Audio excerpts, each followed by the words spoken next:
E aí, gente, tudo bem com vocês? Bem-vindos ao meu canal, eu sou o Gabriel e hoje nós vamos falar do nascimento do álbum The Fame Monster. Nós hoje vamos refletir sobre como esse disco foi produzido, o impacto que ele teve e como ele foi de suma importância para te mudar o status oficialmente, né, da Lady Gaga de uma simples artista revelação para oficialmente uma artista líder de mercado e importante na indústria, tá? Vamos refletir sobre tudo isso daí hoje. Se você não é inscrito aqui no canal, já vou te convidar para você se inscrever, para você vir fazer parte da comunidade, porque vai ser muito legal ter você aqui com a gente. Aqui eu falo de Lady Gaga, de outros artistas, outras coisas relacionadas à música pop. Eu tenho certeza que você vai achar um conteúdo que você gosta e vai te agradar muito na playlist relacionada a ela.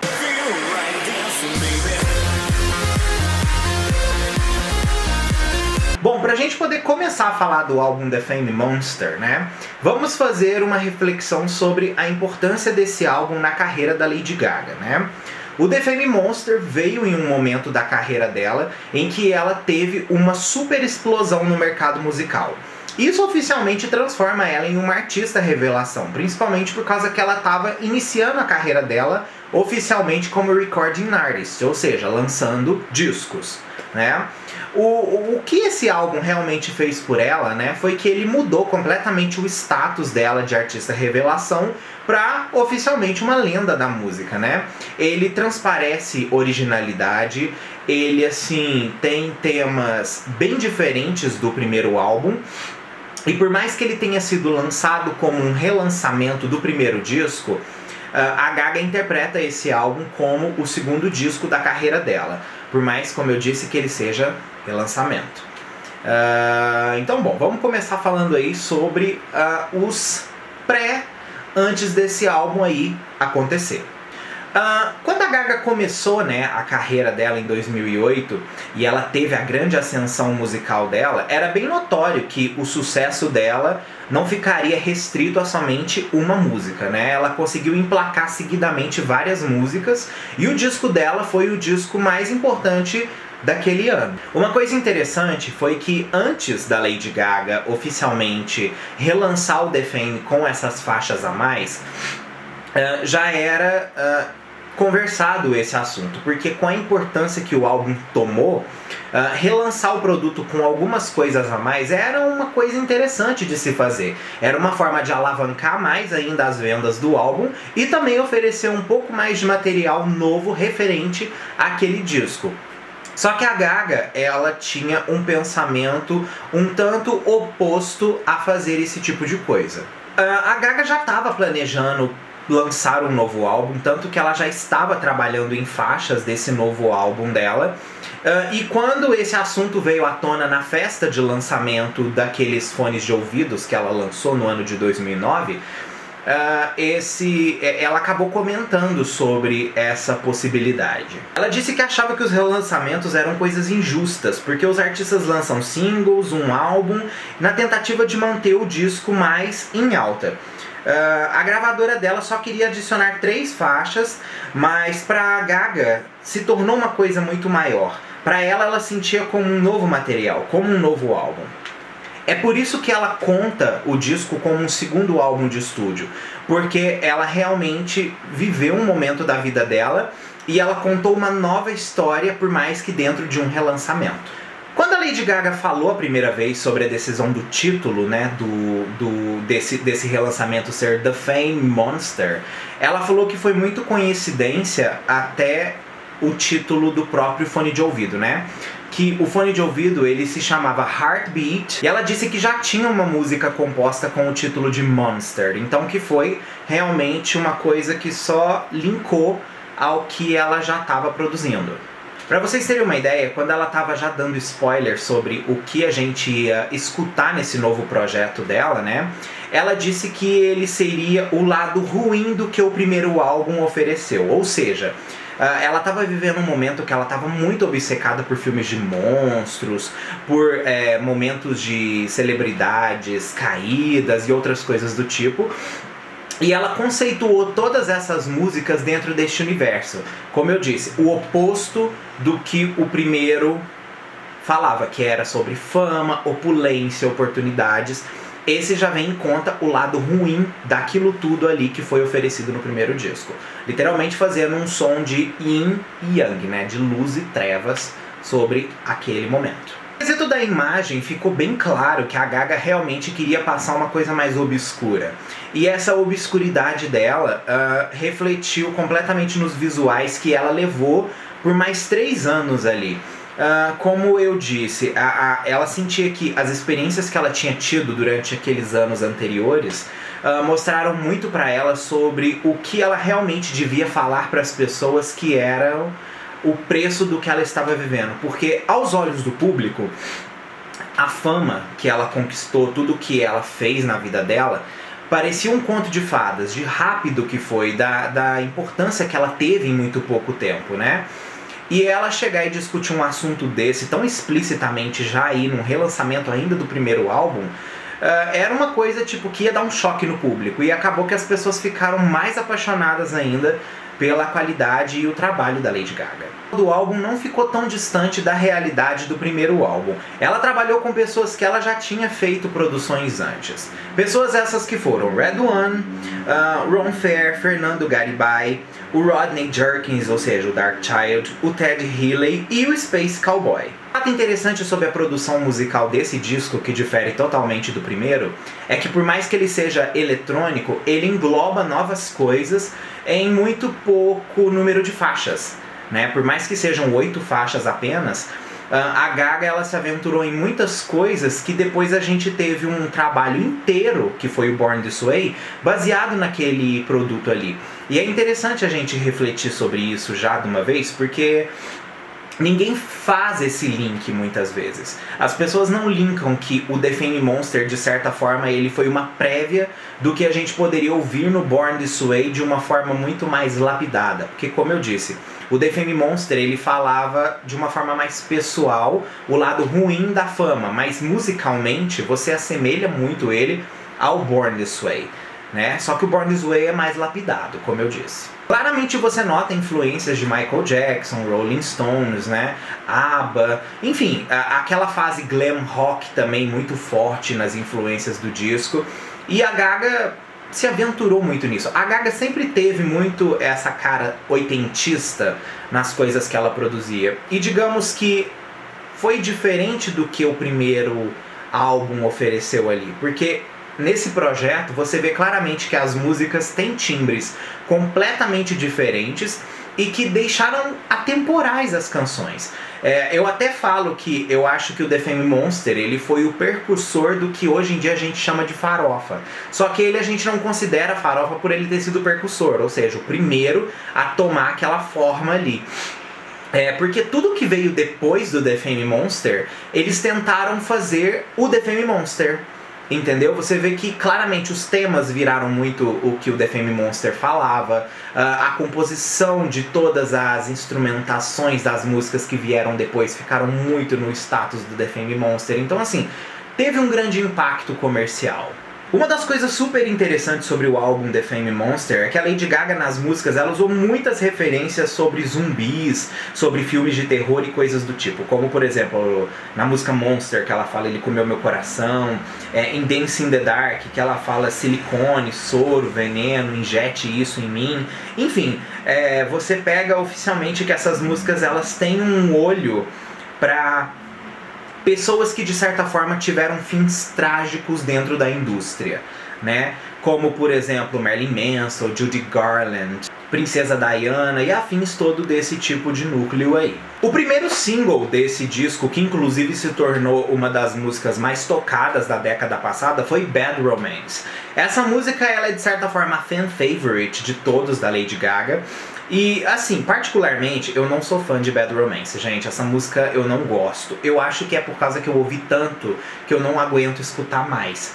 Porém, quando eu ouço o disco Monster, eu pulo sempre essa música e ouço as outras. Esse disco tem uma sensação de nostalgia muito forte. E Bad Romance acaba que é uma música muito nostálgica, como eu disse, por ter tido o impacto que teve. Ela foi, assim, uma música que ela redefiniu totalmente o status da Gaga como artista. Ela foi a primeira música oficialmente a redefinir a Gaga. Claramente a gente nota as influências de Ace of Base, de Depeche Mode, né? Enfim, muitas coisas que vieram dos anos 80 a uma nova cara glamourizada que a Gaga trouxe em 2009. Alejandro, uma das músicas mais interessantes do álbum, vem com aquela onda eletrônica super interessante que, como eu disse, é meio que uma característica também do Ace of Base, que eu falei lá na influência de Bad Romance. Mas a gente nota que aquele primeiro violino tocado, aquilo é uma das coisas mais bonitas possíveis. E eu sempre quis que a Gaga tivesse feito inteiramente uma versão acústica de violinos de Alejandro. Se existe, gente, por favor, me manda porque eu nunca ouvi. Um dos pontos interessantes do álbum na música título é que é Monster, que inclusive pra mim essa música foi um super desperdício em não ter se tornado single. Uma das coisas que eu mais gosto nessa música é aquela gagueira que ela faz, que tacaram um autotune ali por cima e ficou muito legal. Muita gente tem problema com a questão do autotune na produção de muitas músicas, mas eu não acho que o autotune, quando a gente fala de música eletrônica, ele seja uma coisa ruim. Porque o autotune, de certa forma, não somente o autotune, né, como existe vários tipos de efeitos, como o Pro Tools, o Melodyne, enfim, vários tipos, produzem muito bem o tipo de vocal e processam e combinam com aquela realidade. Eu não acho que se tivesse essa parte, a música ia ser tão interessante, porque oficialmente as partes com efeitos que deixam tão interessante a canção quando se mistura com a batida. Speechless, que é uma música bem interessante que fala sobre relacionamentos abusivos, ela literalmente tem aquela cara oficial do glam rock dos anos 70. Vocês notam claramente as influências em David Bowie, né? Principalmente o David Bowie. Eu vi muito dele nesse trabalho da Gaga. É impressionante como ela é fiel a muitos artistas que a inspiram e ela consegue reproduzir originalmente o que ela se inspira. Porque muita gente fala assim, vou me inspirar em tal pessoa. E a pessoa faz a personalidade do que aquele artista fez no trabalho dela. A Gaga não. Ela se inspira, mas ela cria no universo dela. Isso foi uma das coisas que me admiraram muito na música Speechless. Mas a minha música favorita desse álbum foi Telephone. Eu não sabia até determinado momento que Telephone foi uma música composta para o disco Circus, da Britney, de 2008. Mas a Britney recusou essa gravação e a Gaga acabou pegando pra ela e pondo essa música dentro do The Fame Monster. Eu acho que essa música combina horrores e pra mim ela demorou a ser lançada como single. Ela tomou um tempo aí de quase 3 meses de Bad Romance, né, do lançamento do primeiro single pro segundo. E eu acho que talvez se ela tivesse sido lançada em meados de dezembro, dava pra eles terem lançado mais um single. Eu acho que por mais que foi um relançamento, esse disco merecia ter tido ou Monster ou Dancing in the Dark como single sucessor ou final, porque ia fechar com chave de ouro a era. Falando de Dancing in the Dark aí, Dancing in the Dark é uma das coisas que eu mais amo nessa canção, além obviamente daquela vibe Ace of Base, é aquela intro que tem com aquele barulho de ruído sonoro. Aquilo foi uma coisa que eu só ouvi na música Scream do Michael Jackson e eu acredito que essa música tenha sido inspirada em Scream nessa questão da estrutura, porque é realmente o mesmo tipo de ruído e ficou tão incrível, tão bem feito, tão bem colocado, que eu acho que essa é uma das minhas favoritas dentro desse EP. So Happy I Could Die é outra música muito legal desse disco. Uma da música desse disco que eu vejo pouquíssima gente falando. Na verdade, são raras as pessoas que eu conheço que gostam dessa canção. Eu sou uma dessas pessoas, eu curto essa canção, acho essa canção bem legal. Ela é bem despretensiosa, não tem assim muita coisa pra querer falar de política ou problemas, nada disso. Ela é uma canção romântica sobre felicidade, amor, então ela é uma música que funciona dentro ali daquele universo. Música assim que eu nunca imaginei que a Gaga fosse lançar. Até hoje eu acho essa música esquisitérrima, por mais que essa música fale sobre sadomasoquismo, né? Ela é estranha, ela é estranha. Eu não sei dizer minha relação com essa música. Toda vez que eu escuto ela, eu ouço assim, ó. Eu não consigo, eu ouço tipo assim, quando a Gaga fala show me your teeth, eu já tô assim, ó. Como eu já disse em vários momentos aí do vídeo sobre o impacto, eu acho que agora é legal a gente falar sobre o impacto da tendência que esse disco gerou com a Lady Gaga, né? Como eu disse, ele reformulou o status da Lady Gaga de uma artista que estava tendo uma revelação em uma artista lendária, porque afinal de contas ela virou uma grande tendência e, como eu disse, todo mundo começou a fazer o estilo que ela abriu ali. Diversos críticos, né, falam exatamente que a Lady Gaga ela reviveu a música eletrônica no final dos anos 2000. Realmente a música eletrônica ela teve uma mudança, né, ali durante os anos 2000 a gente teve um momento de ascensão, depois a música black dominou, depois a gente teve o hip hop, e depois a gente vem com a Lady Gaga acontecendo com a música eletrônica. Então ela foi o último movimento e que gerou uma grande tendência. O Jonathan Bogart, por exemplo, do The Atlantic, ele falou assim que a Lady Gaga trouxe o EDM pela porta da frente, principalmente usando como referência a música Just Dance dela de 2008. O próprio DJ Tommy Sunshine falou exatamente sobre a importância do The Fame Monster e do The Fame em discos que hitaram naquela época, como discos do David Guetta e também discos do Black Eyed Peas. Exatamente por causa da porta que o The Fame abriu e gerou na tendência musical que ele levou para rádios e afins. É muito importante isso tudo aí. O jornalista St. Louis Port, ele falou exatamente sobre o impacto da Lady Gaga em trazer o EDM às massas. É muito interessante quando um estilo de música que ele é assim de nicho, né, no caso ele pertence a apenas um grupo de consumidores, acaba absorvendo para o público em geral. E a Gaga ajudou a trazer isso para esse público em geral. Vamos dar um exemplo para vocês. Se vocês pegam aí músicas que eram hits, mas, por exemplo, dentro ali da nossa bolha gay, né? Muitos artistas que eram da nossa bolha gay, que hitavam fora desse mainstream, depois que a Lady Gaga apareceu e abriu essa porta, esse povo começou a fazer certas músicas que entraram no mercado e funcionaram para eles tomarem grandes nomes, entende? Isso foi uma coisa super importante que a Gaga fez. Eu não vejo muita gente falando isso, mas pra mim, Gabriel, eu acho que a Lady Gaga foi a última grande artista que surgiu na indústria fonográfica. Eu sei que na última década a gente teve diversos artistas que tiveram, sim, grandes impactos musicais e afins, mas o que a Gaga fez, eu não vi há muito tempo.